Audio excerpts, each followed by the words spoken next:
I would say that in two different ways. One is the capabilities of the technology.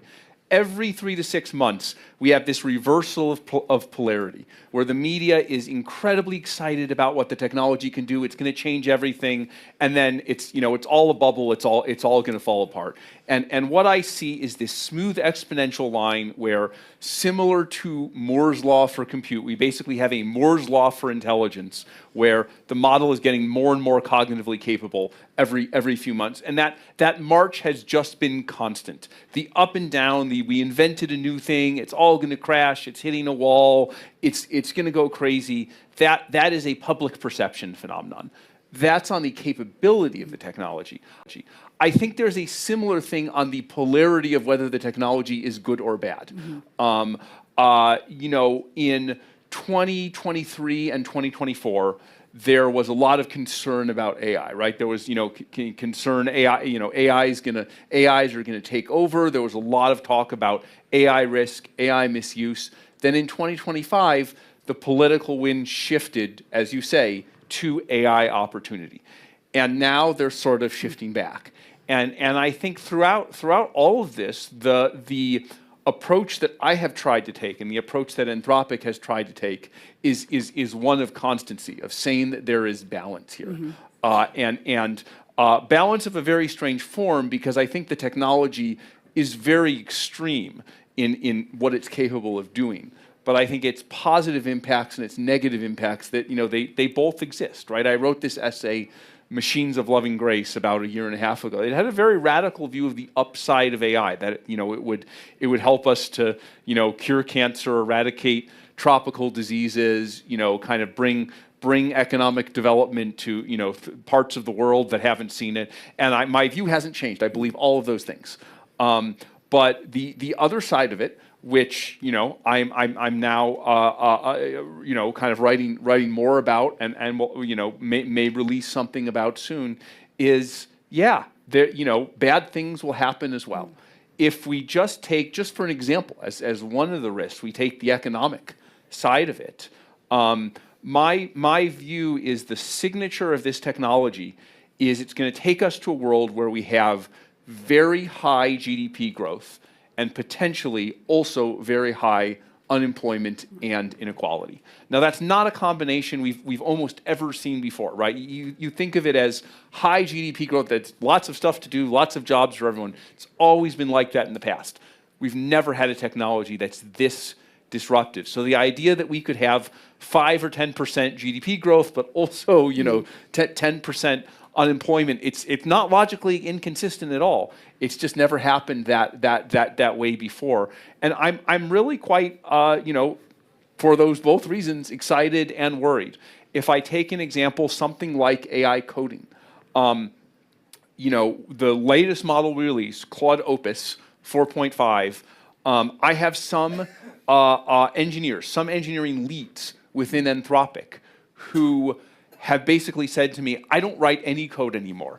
I just let Opus do the work and I edit it. We just released a new thing called Claude Cowork. We can go into that later. But this was a version of our tool, Claude Code, for non-coding. This was built in 1.5 weeks, almost entirely with Claude Opus. There are still things for the software engineers to do, right? It's like, even if the software engineers are only doing 10% of it, they can, they still have a job to do, or they can take a level up.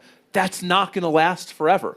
The models are going to do more and more. And so there's an incredible, this is a microcosm, you can see there's an incredible amount of productivity here. Software is going to become cheap, maybe essentially free. The premise that you need to amortize a piece of software you build across millions of users, that may start to be false. Like, for this meeting, it might cost a few cents to just say, I don't know, let's make some apps so people can talk to each other. Or, it just may be very flexible and recyclable.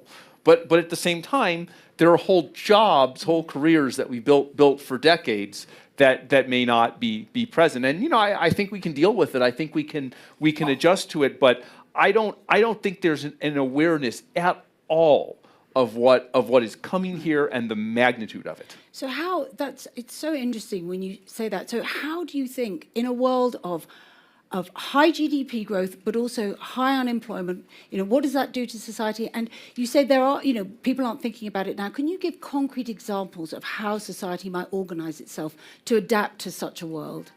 Yeah. So, I think there's a few things. The first thing that we've done, that we've focused on, and this is not a solution so much as it is a first step, is we have this thing called the Anthropic Economic Index. We've had it for about a year. We've updated it, I think, 4 or 5 times now. And what that does is it's a real-time index that lets you track what our model Claude is being used for. It goes across all the conversations and kind of uses Claude in a privacy-preserving way to kind of statistically query how Claude is being used. What are the tasks it's being used for? To what extent is it automating versus augmenting tasks? What industries is it being used in? How is it diffusing across states in the United States and countries in the world? We've just added kind of more and more detail here. And my view is until we can measure the shape of this economic transition, any policy is going to be blind and misinformed, right? Many policies have gone wrong because they're based on premises that are fundamentally incorrect. So that's step one.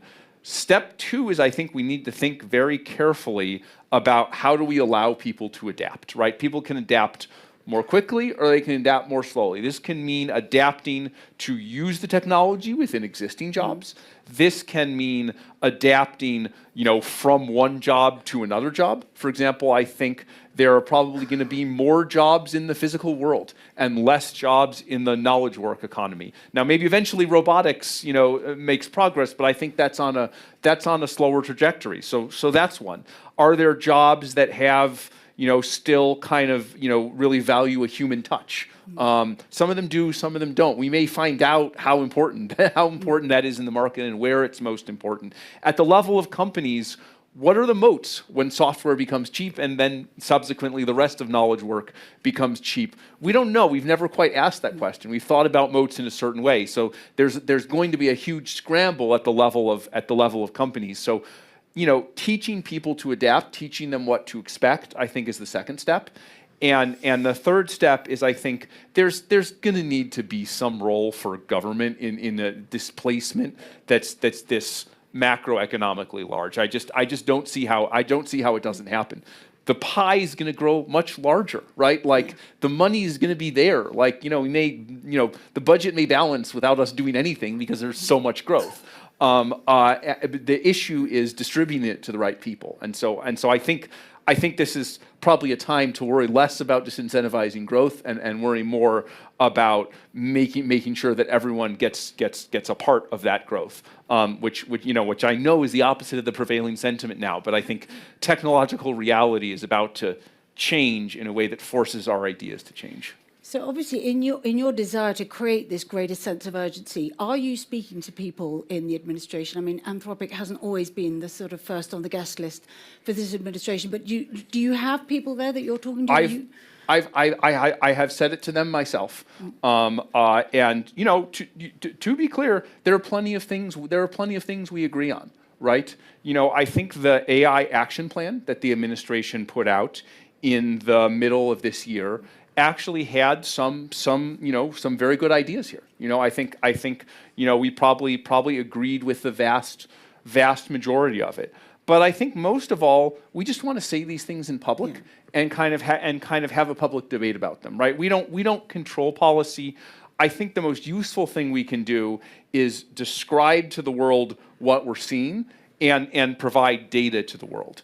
And then it's left to the public in a democracy to take that data and to use it to drive policy. We can't drive policy on our own. Are you going to be talking to officials while you're here? Have you been along to USA House yet? I've not been to USA House. I will be talking to officials during my trip to Davos. Good. So just to go back to Anthropic then. So you founded Anthropic specifically because you were worried about that you didn't think that OpenAI was taking safety seriously enough. Now, some people say that the competitive pressures mean that you've gone more hawkish now. I mean, are those competitive pressures, to keep up with China, keep ahead of China, all the rest of it, do you think they have compromised your safety principles? So we've taken a very different route than some of the other players have. I think one of the good choices we made early was to be a company that is focused on enterprise rather than consumer. And I think, it's very hard to fight your own business incentives. It's easier to choose a business model where there's less need to fight your own business incentives. So, I have a lot of worries about consumer AI that it kind of leads to needing to maximize engagement. It leads to slop. We've seen a lot of stuff around ads from some of the other players. Anthropic is not a player that works like that or needs to work like that. We just sell things to businesses, and those things directly have value, right? We don't need to monetize 1 billion free users. We don't need to maximize engagement for 1 billion free users because we're in some, death race with some other large player. And so I think that has let us think more carefully. But even with that, we have made sacrifices. We do all these tests on our models that others have not done. Some other players have done them, but I think we've been the most aggressive in when we run tests that show up concerning behaviors in our model. These things around deception, blackmail, sycophancy that we show in tests and that are present in all of the models. But we make sure to always talk to the public about these things. We've pioneered the science of mechanistic interpretability for looking inside models. So, have we been perfect? Of course not. I think we've done a generally good job. I mean, you mentioned China. I think that's not about competition. That is about actually the public benefit mission. I'm worried that if autocracies lead in this technology, it will be a bad outcome for every single person in this room. And what are your specific concerns there? Is it about the chips, about sharing data around chips, or? Yeah, well, I think the kind of means is selling the chips, right? That's the thing that I think will have the most impact on who is ahead and who's not. But the concern, and it's not about any particular country, or certainly not the people in any country. It's about a form of government. I am concerned that AI may be uniquely well suited to autocracy and to deepening the repression that we see in autocracies. We already see it in the kind of surveillance state that is possible with today's technology. But if you think of the extent to which AI can make individualized propaganda, can break into any computer system in the world, can surveil everyone in a population, detect dissent everywhere and suppress it, make a huge army of drones that could go after each individual person. It's really scary. It's really scary, and we have to stop it. But again, is that something that you feel governments aren't paying enough attention to? I mean, I think it's fair to say that obviously different countries think of themselves as having geopolitical adversaries, but the specific focus on we don't want autocracies to get this powerful technology, and we should have targeted policies. Like, we don't need to fight them. We just need to not sell these chips. I think there's not enough focus on that. I want to talk a bit more about Claude, because I think it's fair to say it's having a real moment. I mean, it's having a moment. It is having a moment, and we recently reported on how engineers and regular users are getting Claude pilled.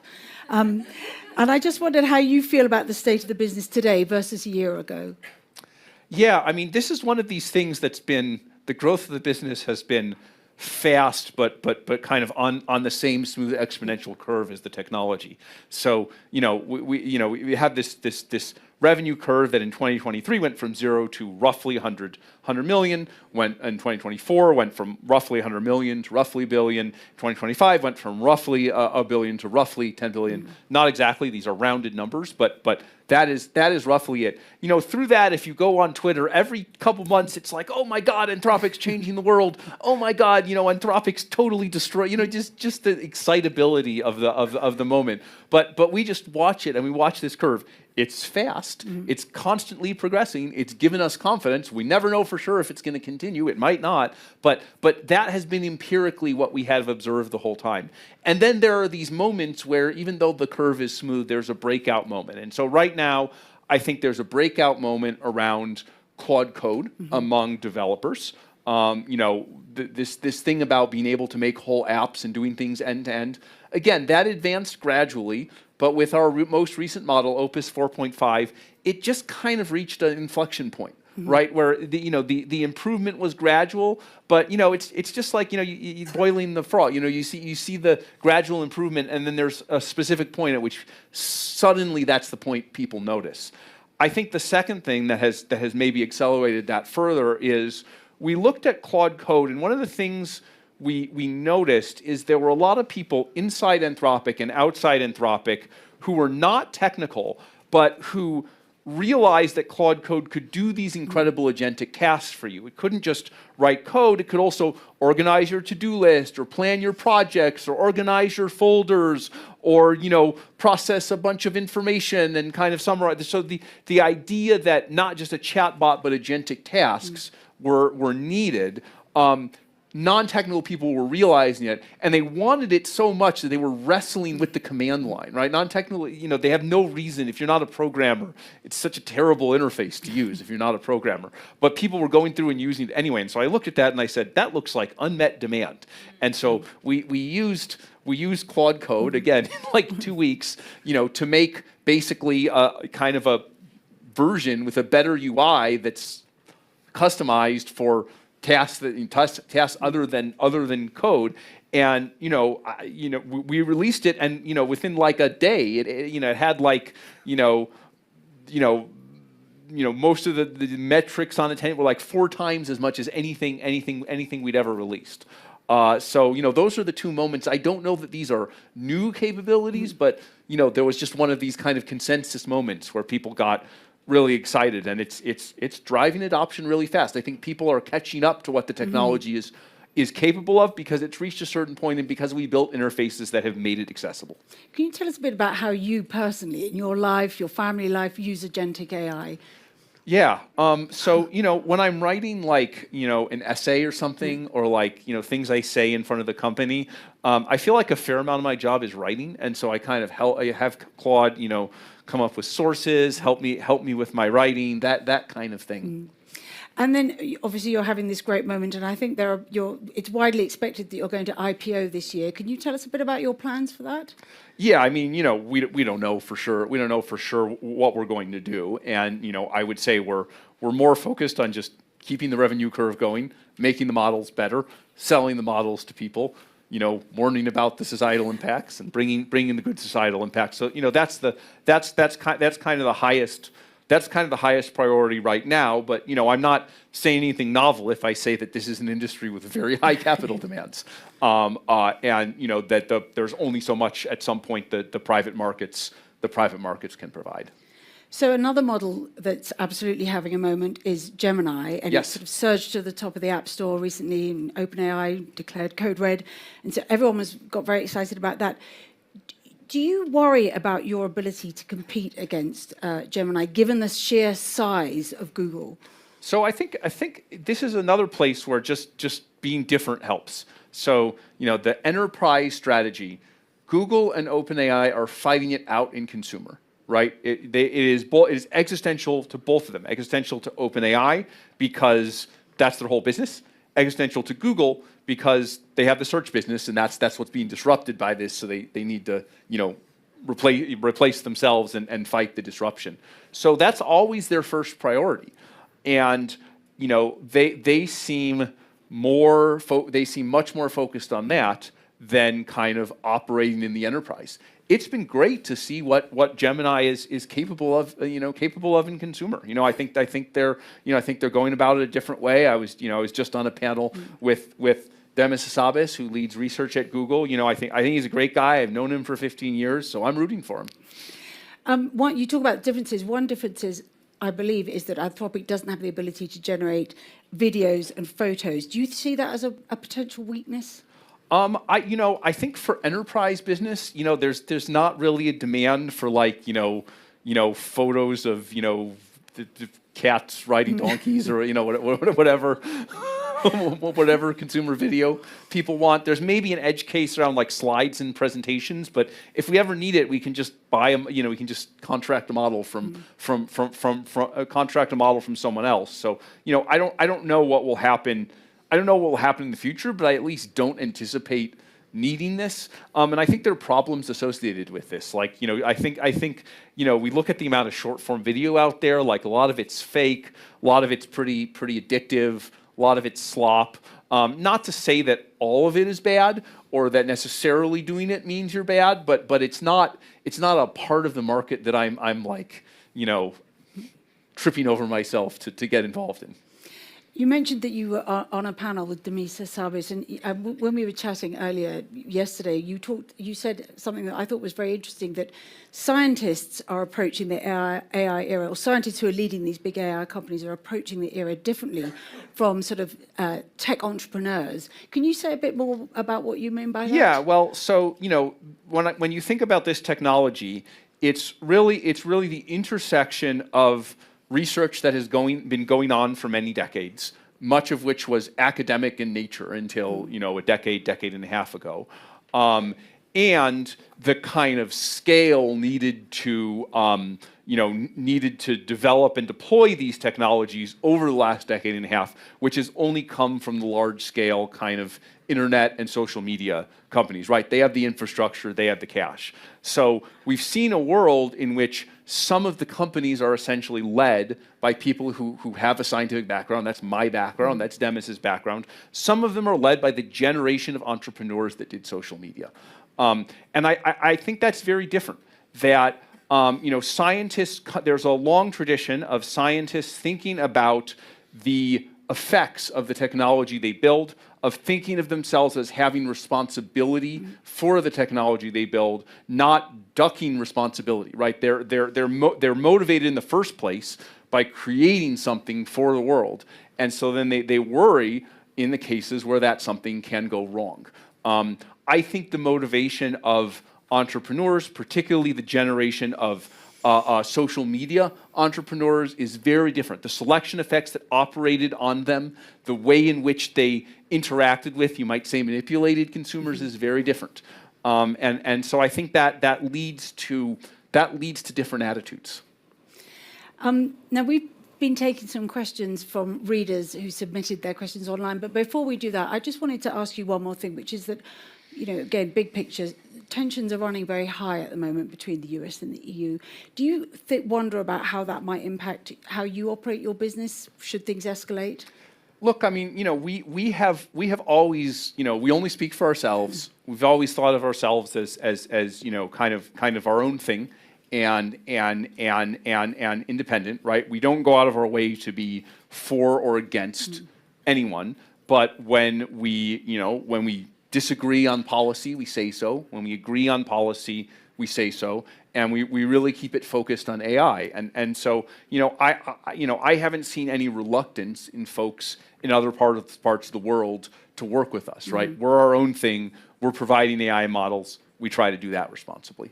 I mean, there's been a lot of talk this week about AI sovereignty. I'm not entirely sure what everybody seems to have. I don't know what it means either. Oh, you don't have your own definition. Good. Okay. Well, look, so we have solicited questions from readers online. So I'm going to start now with one from Trevor Loomis. And his question is, what is the single most important technical breakthrough still missing to make frontier AI reliably safe and controllable in real-world deployment?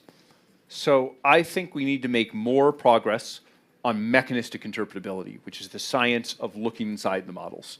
One of the problems when we train these models is that we don't know, you can't be sure they're going to do what you think they're going to do. You can talk to the model in one context, it can say all kinds of things. Just as with a human, that may not be a faithful representation of what they're actually thinking. If they tell you, I'm doing X because Y, they might be doing X for a completely different reason. They might be lying about doing X. Like, we're very used to these problems with humans, but they exist with AI as well. And so any kind of phenomenological testing or training, we can't be certain of. But similar to how, you can learn things about human brains by doing an MRI or an X-ray that you can't learn just by talking to a human, the science of looking inside the AI models, I am convinced that this ultimately holds the key to making the models safe and controllable, because it's the only ground truth we have. Right. Okay. I have another question here from Jim O'Connell. How will AI affect current K-12 educational achievement gaps? Very practical question there from, no doubt, a parent. Yeah. So, there's kind of the short-term stuff about, people using AI for cheating, which I think is problematic. But, in relative terms, okay, fine, you can have a kind of a different way of teaching using AI, and we've thought about that. We've released versions of Claude for education that are kind of designed around that. But I think the harder problem behind that is, okay, what skills are we actually teaching in the world of AI? What does education look like in the world of AI? And it's not so easy, because the disruption is broad. And we don't, if someone asks me what career should I go into, the uncomfortable truth is I'm not sure. I can't tell the direction that it's going to. I can't tell the direction that it's going to go yet. I will say that I think we should go back to some concepts that we had earlier about education. Like we've had a very kind of like economically inflected, almost mercenary notion of education. And I think one of the things that we should do is we should maybe move away from that notion back to the idea that education is designed to shape you as a person, is designed to build character, is kind of designed to enrich you and make you a better person. I think that's actually a safer foundation for education in the future. That sounds. I'm rather envious of the kids who are yet to be educated. It's the kind of education I think we'd all have liked to have. So to be fair to everybody in the room, then I think we've got time for one question. If anybody would like to ask a question, yeah. This lady here. Yeah. No. Here's the mic. I wanted to ask, from a point of view of the AI labs, what kind of responsibility do you hold when there are economies, countries, and people that are being left behind? Would that expand into structurally involving them, slowing down, or actually making sure that they're not being left out? Yeah, I worry about that on a whole bunch of scales. And it's not just country versus country. Certainly I worry about the developing world versus the developed world. Where sometimes the developing world will get passed by technological revolutions, but I also worry about divisions within a country. It has occurred to me as I've looked across our customers, as the startups are so fast to adopt AI, and the traditional enterprises, because they're bigger, because they do a specific thing, they move much slower. And we can see it in our economic data. We can see the diffusion of the technology from states within the US that adopt it quickly and states that move slowly. It is diffusing, it's getting out there, but there's no question that there's a differential here. If I were to describe the nightmare, and then I'll just try to describe some, what I think of as the solutions. The nightmare would be that there's like this emerging zeroth world country of 10 million people that's 7 million people in the Bay, in Silicon Valley, and 3 million people kind of scattered throughout. That is kind of forming its own economy and is becoming decoupled or disconnected, right? Maybe the 10% GDP growth looks like 50% GDP growth in that part of this technology is so crazy it can pull things apart that way. I think that would be a really bad world. I would almost say that was a dystopian world, right? And we should think about how to stop that. There are, a number of things Anthropic is thinking about or doing. One is, as regards the developing world, we are starting to do a lot of work around public health. We've announced stuff with, Rwanda Ministry of Education. We're doing a lot of work with the Gates Foundation. I wrote about this in Machines of Loving Grace. It would be really great to get these fast economic growth rates, which in theory should be even faster because it's catch-up growth, in the developing world that I predict we're going to get in the developed world.